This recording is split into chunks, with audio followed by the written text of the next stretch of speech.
Hi guys, welcome back to the show Unscripted with me, Toby. Today is kind of different from every other day, as actually today we'll be talking about one of the most controversial topics, like I said earlier, in my trailer, which is the rape culture. It's so crazy, like society covers us from talking about topics like this, especially the rape survivor. We are actually taught to keep quiet about stuff like this, and while we actually suffer in silence. I don't know why we actually do not really have so much authority over our body, and why most men feel they are so entitled to our body. It is so crazy. We live in a scary world now, in an unsafe world. Like, as a woman now, you don't even know if you're safe or not, and that is so crazy. So my podcast today is to give other rape survivors strength or courage to also speak up, and to know, yes, you are stronger than whatever you could have gone through. You have more strength, and don't worry, you're gonna pull through, just like I pulled through mine. Let me start with when this all started. I'm gonna be talking about my experience, and I want this to be a source of inspiration, source of strength to other rape survivors out there. This all happened when I was in Polytechnic, and I think I was in my ND2. So I met this random guy. But then he was actually asking me out, but then I've not said yes, I was gonna date you to him then.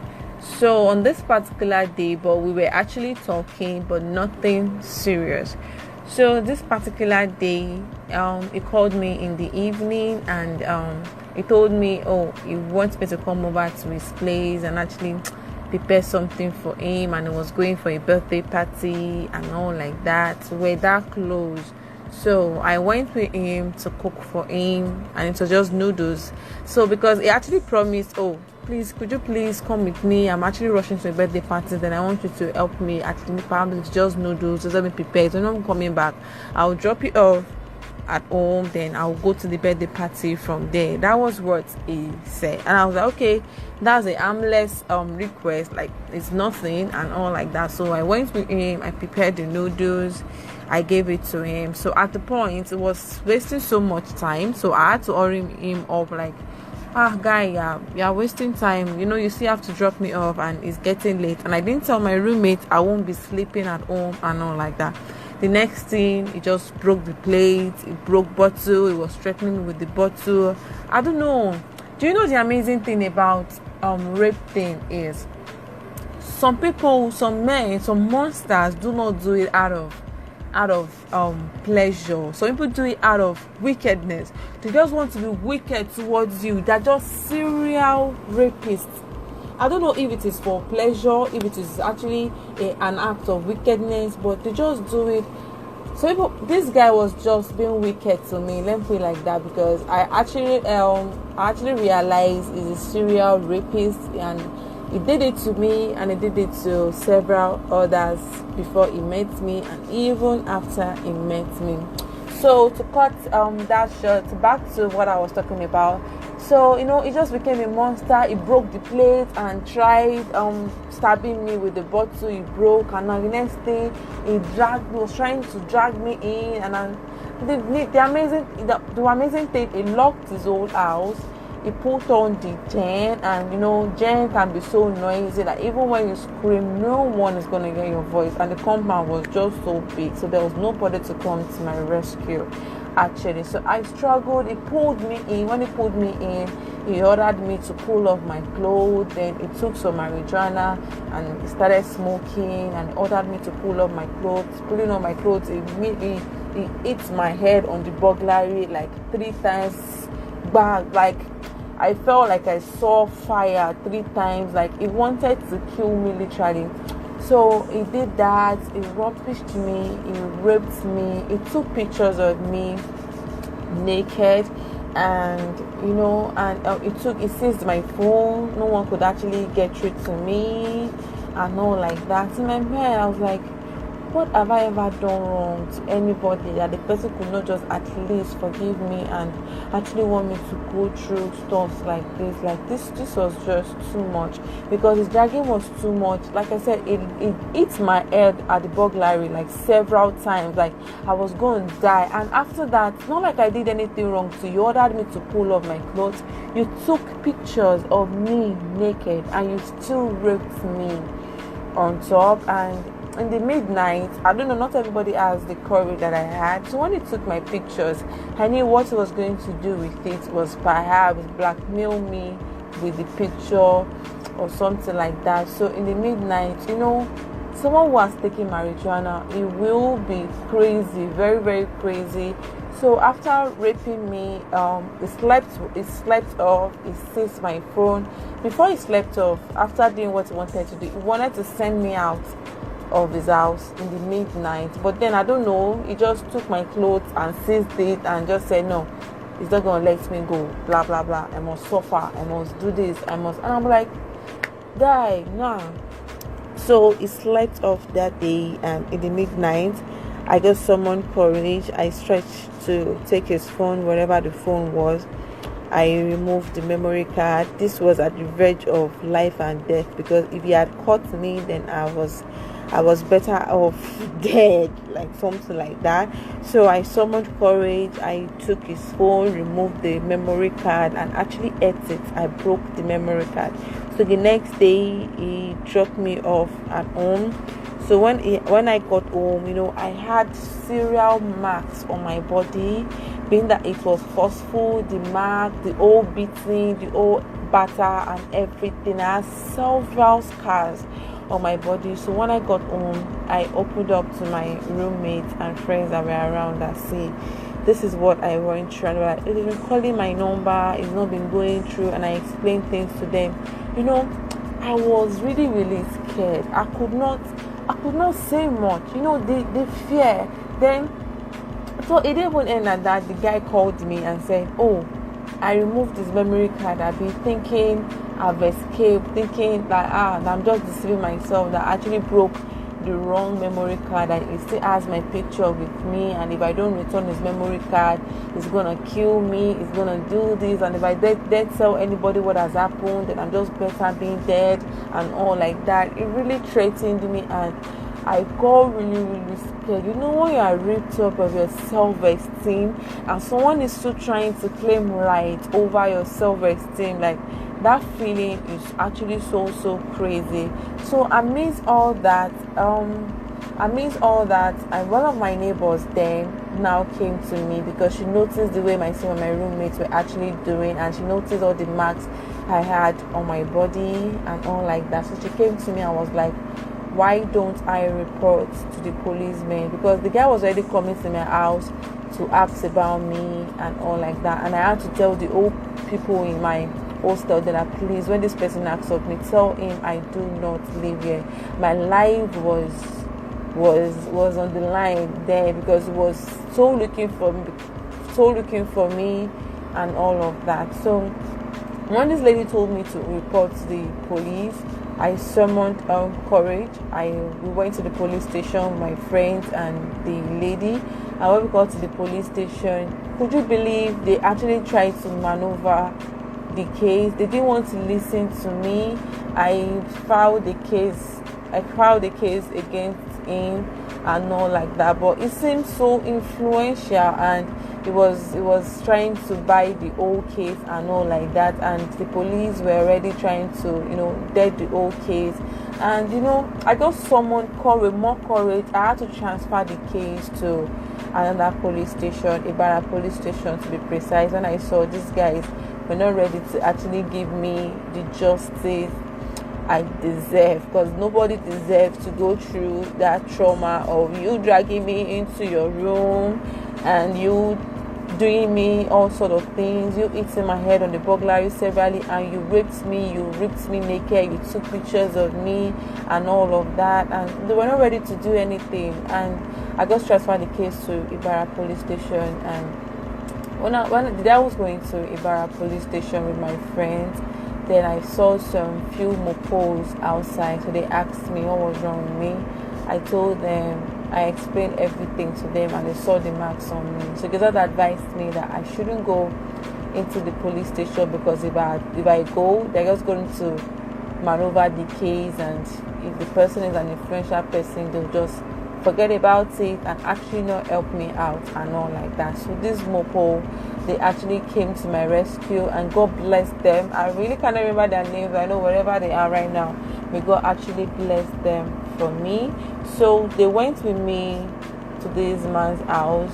He didn't open the gates. He didn't go out for like 3 days straight, and we had to look around in vans, in police vans, with my friends, to actually monitor his movement on when he will be coming in and when he will be coming out. But for 3 days straight, this guy didn't come out. So the mopo guy had no choice than to just raid his compound and actually jump the fence. And when he got in, lo and behold, he was doing same thing to another girl. So sad, right? He was doing same things to another girl. So he was arrested. When he got outside, when he saw me, he was shocked.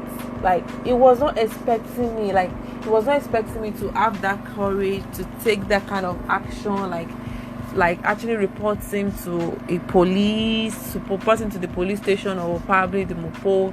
Like, he felt weak straight up, and I felt my strength back. Like, no, you can't do this to me and go scot-free.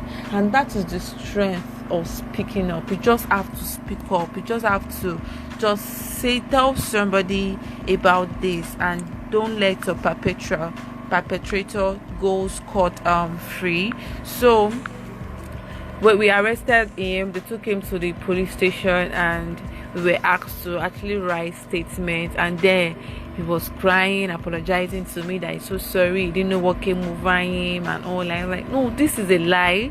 This was intentional, because you came to pick me all the way from my house to your house just to help you with something, and you ended up doing all that to me. Like, what did I do wrong? And all like that. It just kept crying. And as a student, I had just my exams like few days left to come, and I had to spend the whole money on me that my friend had to actually lend me as school fees to actually do this case, because I was in the police station to write statement. And to cut long story short, the following Monday we were supposed to appear in court, because they took pictures of my scar, and that was the evidence. I was taken to the hospital to flush whatever I deposited in me, to flush it out and all like that. And I was supposed to take the case to the court the following Monday, because I had enough evidence. And I don't know, I started getting so many threats from his friends outside that they were cultists, and the guy was actually a cultist, and I actually did not know. So they started threatening me that I must not continue with that case, or else I actually want to die young and all like that. And so it was actually scary, but I had my courage, I had my strength with me. Like, I'm not going to allow anybody take my voice from me and all like that. So the Monday, so I think on Sunday, I was asked to come to the police station to, they asked if I actually wanted to do the case. I said yes, I want to do the case and all like that. So one old man just came to me and said, it's a good thing you saw to him arrested, and I'm glad you have your peace of mind back, but I would not advise you to send him to jail, because if you send him to jail, you are actually not safe out here, because these guys are gonna be there hunting you and all of that. So I ended up releasing him, and he wrote an undertaking never to disturb me, never to cross my path, never to do anything to me, that if anything happens to me, he will be held responsible for that and all of that. So that is my story. But it didn't stop there. I was traumatic. I went through psychological trauma. Like, when I had my boyfriend, after like, he could not touch me. If he just hold my hand, I would just scream. All of a sudden, I would scream. I would just shout, "Leave me alone!" The event gave me a psychological problem for some time. It took me years to adjust to being a normal human being. I hated guys and all of that. I didn't want guys to come close to me and that. And I know so many people are actually going through that right now. I was able to get my peace back because I saw that he was arrested. I was able to prove to him, no, you can't take advantage of me and get caught free. You can't take advantage of my body and get caught free. And I'm so glad I was able to actually do that. And I have a word for rape survivors like me out there. Like, you are strong. Breathe in. Take a deep breath. Breathe out and tell yourself you are strong. You are stronger than whatever your past could be. You are a better person now. You were never the cause. You didn't cause it. It was never your problem. You were never the problem. It is the monster's problem, because they derive joy, some do it out of wickedness, like I said, and that was my case. I think he did it to me out of wickedness because he was a serial rapist, and it's not as if I did anything wrong to him, but he just felt, oh, I could do this and get away with it. Because at a point while he was doing this act to me, he was telling me nobody can actually set me free from him. If he can actually kill me and nobody will look for me. And you know, he actually placed so much fear in my heart. But I'm so glad I was able to gather momentum to speak up and arrest him. That is why the message, the point of this podcast today is speak up. Don't die in silence. Don't wait till years later. I see so many cases coming up nowadays, and it has happened so many years ago. The thing is, for the fact that there are no enough evidence, you've lost the case. But immediately it happens, please speak up, talk to someone, report to the police station, report to trustworthy agency. Like, you don't have to keep quiet. If not, you just see your perpetrators just roaming around the street freely, and there's nothing that could hurt as much as that. When you see someone who did you bad walk so freely, and people are hailing him, and he's being seen as somebody, as a celebrity, and he's being celebrated, like, it is so sad. So I want you to know you are a strong, fantastic lady. It was never your fault. It was never your fault. Be strong. You can do this. You are woman enough, and you are never the problem. So right now we've come to the end of the show. Please, ladies out there, stay safe. And to the monster hovering around, you can actually do better. Remember, it is 5 minutes for you, but it's a lifetime for us. Our no means no. And please say no to rape culture. Thank you very much. Have a nice time.